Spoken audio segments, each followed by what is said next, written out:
शिंदेंचं ठरलं, उपमुख्यमंत्रीपद घेणार. शिवसेनेच्या या नेत्यांना मिळणार डच्चू. राज्यात महायुतीला बहुमत मिळाले असले तरी 8 दिवस उलटूनही मुख्यमंत्री ठरू शकलेला नाही.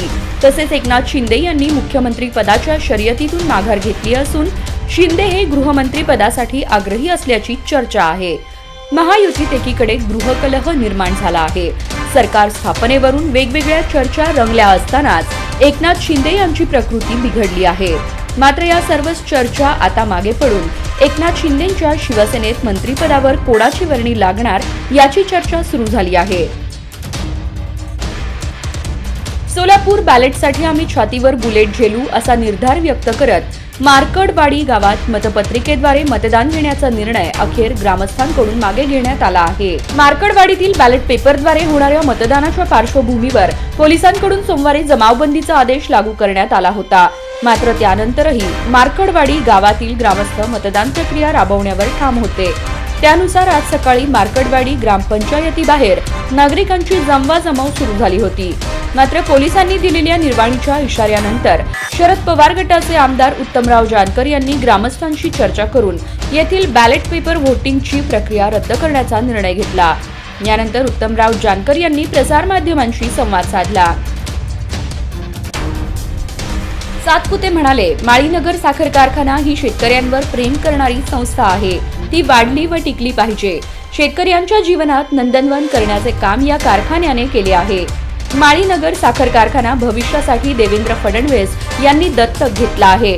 या कारखान्याचे सर्वच प्रश्न व अडीअडचणी सोडविण्यासाठी मी पूर्ण ताकदीने आपल्या मागे उभा असल्याचे प्रतिपादन माजी आमदार राम सातपुते यांनी केले. पत्नीसोबत चॅटिंग केल्याच्या संशयावरून शिक्रापूरचे माजी उपसरपंच दत्तात्रय गिलबिले यांची हत्या. संशयाचे भूत एकदा मानगुटीवर बसले की काय होईल याचा नेम नाही, अशीच धक्कादायक घटना शिरूर तालुक्यातील शिक्रापूर येथे घडली आहे.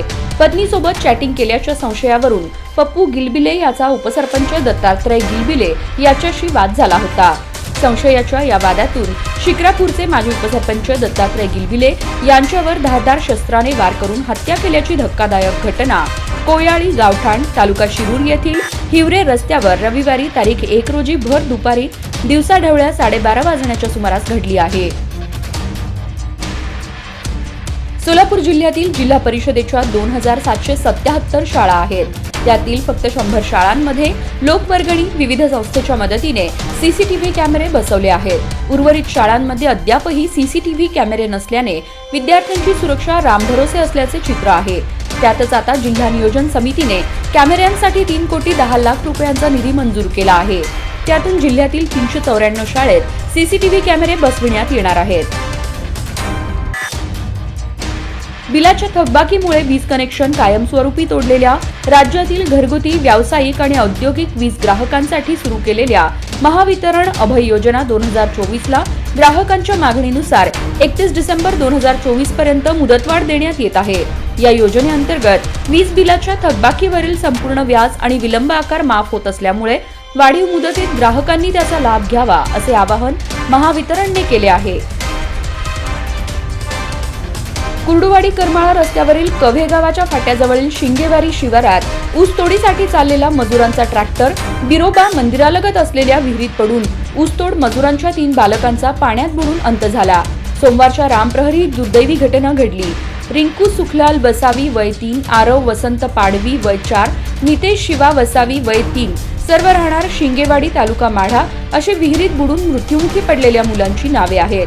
तर रिका सुखलाल गोसावी व एक मुलगा किरकोळ जखमी आहेत. हे ऊसतोड मजूर नंदुरबारचे आहेत.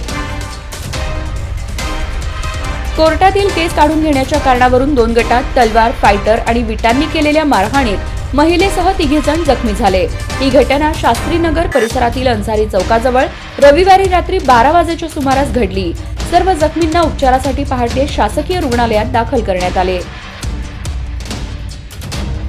शहर आणि हद्दवाढ भागातील चोऱ्या रोखण्यासाठी सुटून आलेल्या रेकॉर्डवरील गुन्हेगारांची शोध मोहीम सुरू करण्यात आली आहे. याशिवाय संबंधित सर्व पोलीस ठाण्यांच्या हद्दीतील रात्रीची गस्त वाढविण्यात आली असून QR कोडही वाढवण्यात येणार असल्याची माहिती पोलीस आयुक्त M. राजकुमार यांनी दिली. महाराष्ट्रातील नवीन मुख्यमंत्र्यांचा शपथविधी सोहळा येत्या 5 डिसेंबरला पार पडणार आहे। मुंबईतील आझाद मैदानात या कार्यक्रमाची जय्यत तयारी सुरू आहे। या कार्यक्रमाला पंतप्रधान नरेंद्र मोदी उपस्थित राहणार आहेत।